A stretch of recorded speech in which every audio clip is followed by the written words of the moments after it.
Mission true promise 4 মার্কিন সেনাঘাঁটি target ইরানের একযোগে মিসাইল ও ড্রোন হামলা ইরানের, অর্থাৎ ইরানও কিন্তু আক্রমণের ঝাঁজ বাড়াচ্ছে, পাল্টা আক্রমণের ঝাঁজ বাড়াচ্ছে। আর শুরু থেকেই আমরা দেখতে পাচ্ছি একদম বারবার বিভিন্ন যে ঘাঁটি রয়েছে, মার্কিন ঘাঁটি, মার্কিন সেনাঘাঁটিকে টার্গেট করছে ইরান।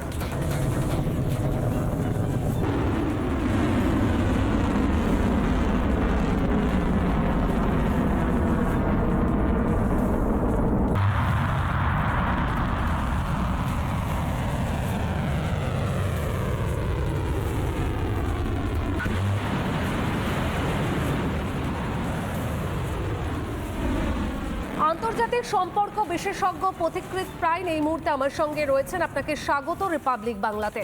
এই মুহূর্তে যে খবরটা বোধহয় সব থেকে ভারতীয়দের জন্য উদ্বেগের, হরমুজে আটকে রয়েছে ভারতের 37টি জাহাজ। ঠিক কি বলবেন যে এই পরিস্থিতিতে ভারতের কি পদক্ষেপ হতে পারে, ভারত কি করতে পারে, কারণ সেখানে 150 জন ভারতীয় আটকে রয়েছে? দেখুন, এই পরিস্থিতি যেহেতু হয়েছে সেজন্য আমার মনে হয় এখানে একটা প্যারালাল কমিউনিকেশন সম্ভবত ভারত সরকার ইরানের সাথে শুরু করে দিয়েছে, যাতে কিনা ইন্ডিয়ার যে জাহাজগুলো সেগুলো যেন একটা ওখান থেকে সেফলি এক্সিট করতে পারে। সেই কমিউনিকেশনটা যদি প্যারালালি এখন চলে থাকে তাহলে সেটা আশ্চর্যের হবে না। তবে ব্যাপারটা হচ্ছে এর পরবর্তীকালে অনেক জাহাজ বা সেই জাহাজ কোম্পানিগুলো সেই জায়গায় যেতে প্রচন্ড ইতস্তত বোধ করবে, যার ফলে কারণ এই যে পরিস্থিতি হয়েছে তার জন্য জাহাজের ইন্স্যুরেন্স প্রিমিয়াম খুব হাই হয়ে যাচ্ছে, বেড়ে যাচ্ছে। তার জন্য পুরো ব্যবসাটা, তেল নিয়ে আসা নিয়ে যাওয়া, সেটার উপর সাংঘাতিক ক্ষতি পড়বে। আমার মনে হয় এর সাথে সাথে এখন যা পরিস্থিতি, ভারতবর্ষ অল্টারনেট রুট দিয়ে, অন্য রুট জায়গা দিয়ে, অন্য রাস্তা দিয়ে যেখান থেকে নদীর পথে, সমুদ্র পথে তেল আসে, সেগুলোর ব্যবস্থা অলরেডি শুরু করে দিয়েছে। তার মধ্যে একটা অবশ্যই যেটা রাশিয়া থেকে আসে, ভ্লাদিভস্টক চেন্নাই যে রুটটা আছে সেখান দিয়ে, যাতে স্ট্রেট অফ হরমুজের জায়গাটা পুরোপুরি অ্যাভয়েড করা যায়।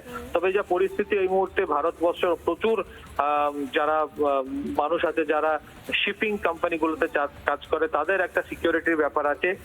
আমার মনে হয়, আমি ভীষণই আশাবাদী কিছুদিনের মধ্যে জাহাজগুলোকে ছেড়ে দেওয়া হবে। তবে হ্যাঁ, পরিস্থিতি যা জটিল, সেখানে খুব কনফার্ম ভাবে বলা যায় না যে কিছু ক্ষতি এদিক ওদিক হবে না। যে কোনো একটা জাহাজের উপর 2-4টে ড্রোন পড়লে সেই জাহাজ পুরো ভেঙে, মানে পুরো উড়ে যেতে পারে। এই বলছেন যে পরিস্থিতি জটিল আকার ধারণ করছে, সেক্ষেত্রে আগে থেকে হয়তো কোনো কিছুই বলা যাচ্ছে না। ধন্যবাদ আপনাকে।